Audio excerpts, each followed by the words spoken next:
honestly believe that today's video is one of the most important tools for anyone that's looking to free the past and empower the now. For anyone that wants to come out of survival behaviour, blame and judgment, resentment, guilt and shame and all these limited emotions, and start living the best version of themselves, start expressing their truth and stepping into their power.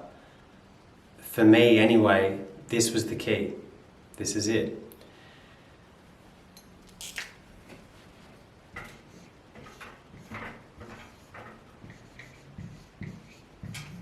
As most of us know, what we have is now, and that's it. We have a now that we experience from when we're born to the day we die.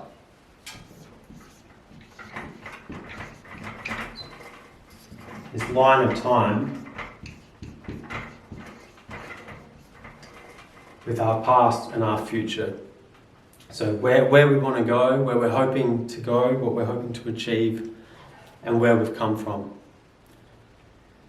Now, what I've come to realize is that if all our energy is wrapped up in the past and we drag it along with us day in and day out, we just regurgitate it onto the people we meet throughout the day. And if this is negative, if this is judgment, if this is blame, if this is, the reason why I am the way I am from a negative point of view, with that framework, then you have less energy in the present moment to create the life that you want to live. What we're talking about here is a reframe. If you can look at your past as a gift, if you can look at your past as in the greatest thing that ever happened to you, if you can look at your past as your teacher and what made you wise, what made you strong, what made you more compassionate, what made you more loving, then you free the past, you free this bond to the past, and it creates a lot more energy. And that's because when we stay stuck in the limited emotions, we keep that chemistry switched on. My mentor John used to talk to me about this a lot, that we have the true emotions, the primary emotions that are expansive, that are life-affirming, that are emulating our spirit, the true self.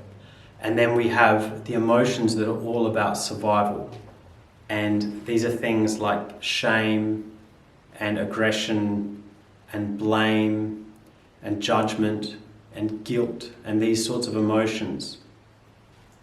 And most of these emotions are wrapped up in some event or many events in our past. What I found is I had to free the past so that I could empower the now to step into the future that I always wanted to live. And as many of you know, I did it in extraordinary levels of pain.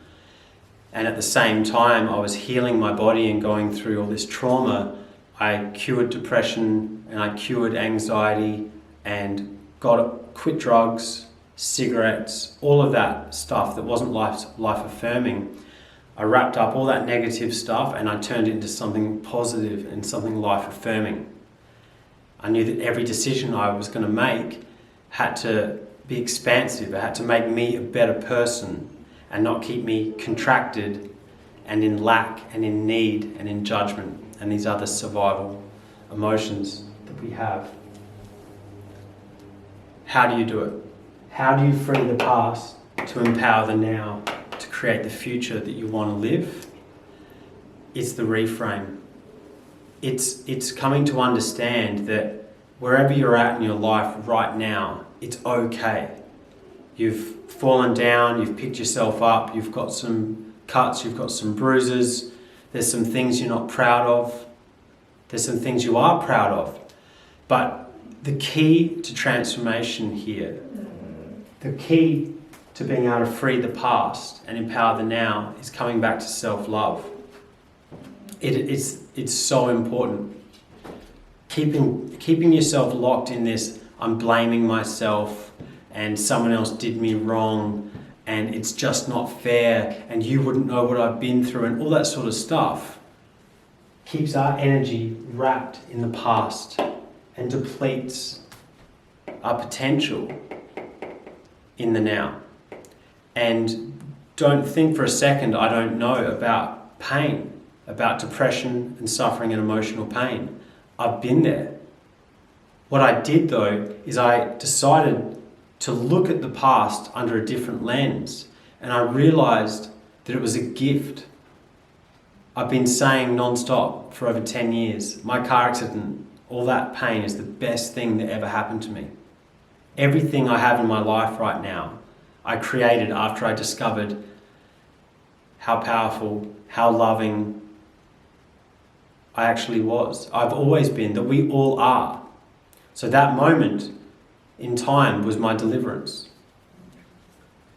What I want you to do is to have a review of the story that you're reciting day in and day out. We're passing it to this person, we're passing it to that person. And if this isn't expansive, if this isn't life-affirming, the frame, the lens that you're viewing the past, you're not going to have the energy and the drive to create the future that you want to live. I promise you. Once your past is your blessing, once your past is your teacher, once your past is your deliverance, it's in all of that, you're strong, you're empowered, you're liberated. You pull energy, creative energy back into this present moment. And what I've realized is a lot of people's gift, a lot of people's genius and their empathy and compassion, all of this stuff isn't as accessible because it's tied to this story in the past that they just drag along. They drag it with them and they get better and better at telling the story. And again, we're doing it to try and get love. In the end, that's what we're all looking for. And when you do that, you relive. When you tell that story of the past, you relive it. You go back there. You feel it in the body. It's like it just happened yesterday. Let's grab the wisdom from the past. Let's recite the wisdom, the inspiration and the power and the teaching of the past as often as we do the pain and the suffering. And we are going to pull energy back into this moment. And you will find exactly as I did that you are limitless. You are powerful beyond measure. You are deeply loving, creative, determined, courageous. All of these things. It doesn't seem that way when we continually reaffirm the way we're feeling in this moment because of some event, someone that did us wrong, something that happened. But we're only met with the challenges in life that we're strong enough to overcome. Do a reframe. Make your past your blessing. Make it the best thing that ever happened to you. Make it your teacher. And you are going to pull energy back into now. And when you have energy, because that's what inspiration is. When you feel inspired, it's the movement of energy. Next thing you know, you're going to be in that future. You're going to be the person that you've always wanted to be. But we must free the past. We must have a different lens by which we view where we've come from so that we have the energy to create the place we want to go. Anyway, any questions, any comments, chuck them down below. Please like and subscribe. From my heart to yours, I hope you're well.